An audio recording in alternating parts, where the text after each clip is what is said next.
Experience Pros Facebook page and we'll interact with you live on the show.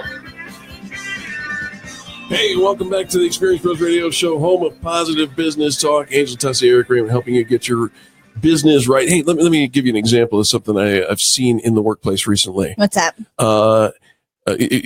I am a manager in a business, right? Okay. My son works for me. Okay. Right? That's nice. Right. Yeah, I thought so too. But I go to my executive boss, who happens to be my father, and I say, hey, can you ask Grandpa, who's also running the business, to fix what's going on with my son? Because my son's not listening to me. 4 generations, one workplace. It's actually happening. You'd think that sounds like a pretty unusual circumstance, but it's actually happening. And there's a clash of perspectives going on when you've got 2 different, or different generations working in the same space. The boomers craving the comfort of the organization, millennials demanding inclusion and what impacts the bottom line, strategies that move managers from being simply directors now need to become what our next guest calls people developers, coaches, motivators, and listeners. The book is called Counter Mentor Leadership, How to Unlock the Potential of the 4-Generation Workplace. And it's written by father and son team Kelly Riggs. I told you. And Robbie Riggs. And today we have with us Kelly Riggs, author, speaker, and business performance coach, talking about how to bring the divide of the generations together in one workplace. Kelly Riggs, welcome to the Experience Pros Radio Show. Oh, thank you, Angel, and Eric as well. Really great to be on the show with you. Kelly, very nice to have you on the program, and I hope I was perceived as being a little bit playful with the context of the situation. But even you and your son co-writing and co-working together, this thing happens, and there are multi-generations from boomers to millennials in the workplace. How do we navigate that? And what happens to the bottom line in organizations that are plagued with turnover when millennials can't stick around? Oh, it is a great question. And frankly, in some cases, it's even worse than what you suggest, because in some companies, there's actually 5 generations. Good the youngest Lord. generation coming online now is, it's tough to think about. What is now called Gen Z or Generation Z. They're just entering the workplace in the last year or so. So you could really get a very large spread. It creates all kinds of havoc, quite frankly. And there's some huge challenges that are associated with the workplace that you and I didn't have to deal with even 20 years ago. It's not just that there's a young generation coming in. That certainly is not new. Every young generation comes in and their parents or the older generation thinks that they're going to run everything into the ground. The real difference today is, for the first time in history, millennials have come into the workplace and they actually have something to offer. When I came into the workplace, I didn't have anything to offer except a blank slate. I was a palette and you could paint whatever you wanted. I wanted to move up and I wanted to do well, but I really didn't have anything to offer other than just whatever raw talent and ability I brought to the equation. Today's millennials, they come into the workplace and the boomer says, hey, listen, you need to pull yourself up by your bootstraps, wait your turn, pay your dues, sit down and shut up because I'm the boss. And the millennials look at them and say, are you serious? I mean, you can't even operate a smartphone, for crying out loud. So it creates some real challenges for boomer managers and millennial employees, because there is this huge divide that has been caused by technology. And the youngest millennials and Gen Z behind them, they've been weaned on technology. I'm pretty sure they come out of the womb tweeting about it. Right, exactly. It's hot in there, something like that.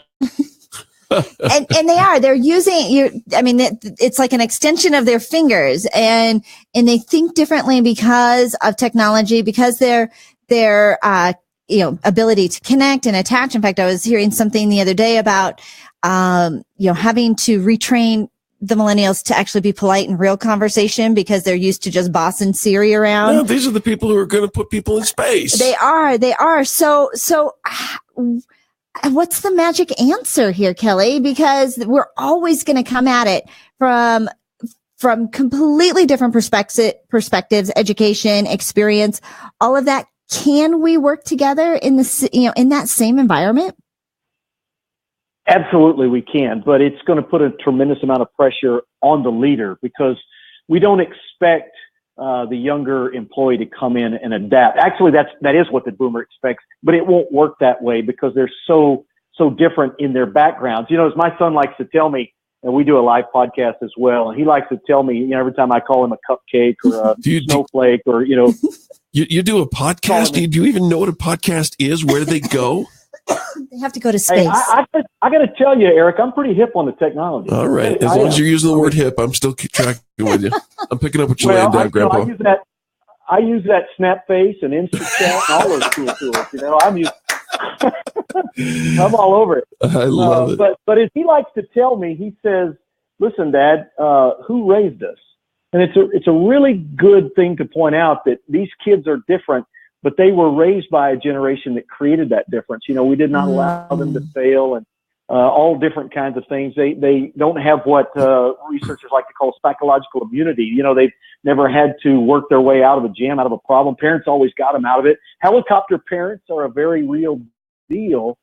But to go back to your original question, if leaders are willing to adapt and change their leadership habits and capitalize on what they do bring to the table, these millennials, tremendous amount of talent, great technology skills, community building skills, collaboration skills.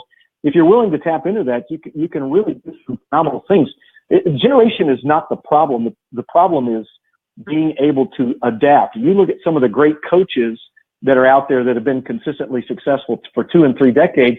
They're dealing with the same problems, but they continue to win year after year after year. Mm-hmm. Game changes, the rules change, and the players have gotten younger and, you know, they're millennial and Gen Z.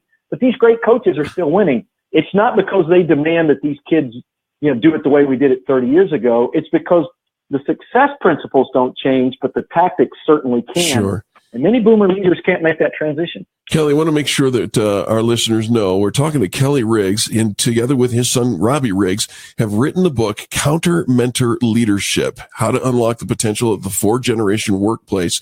Where would you like them to, A, pick up a copy of the book, and then B, stay connected to you and Robbie? Well, the best place to find the book is Amazon. You can certainly find it at our website as well, countermentors.com. But go to Amazon and find it there. And we want to point out, Eric and Angel, that in fact, it's on the inside flap of the book as a note. No participation trophies were awarded in the writing of this book. We want to be very clear about it. I love it. You know what? You've earned yourself a place back on the show, brother. Absolutely. You did a great job. And Kelly, where do we find your podcast? Countermentors.com. You can find it there. You can also go to iTunes and download it like any traditional podcast and listen to it on the road as well. Countermentors.com. Thank you so much, Kelly. We appreciate you for being on the program today. And folks, don't go anywhere.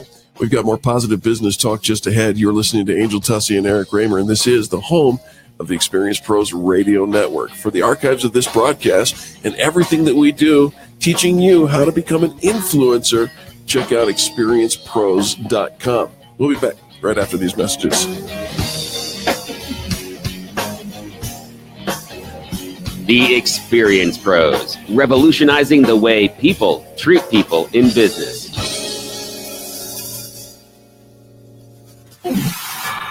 I'm Chuck Kamlick, CNBC.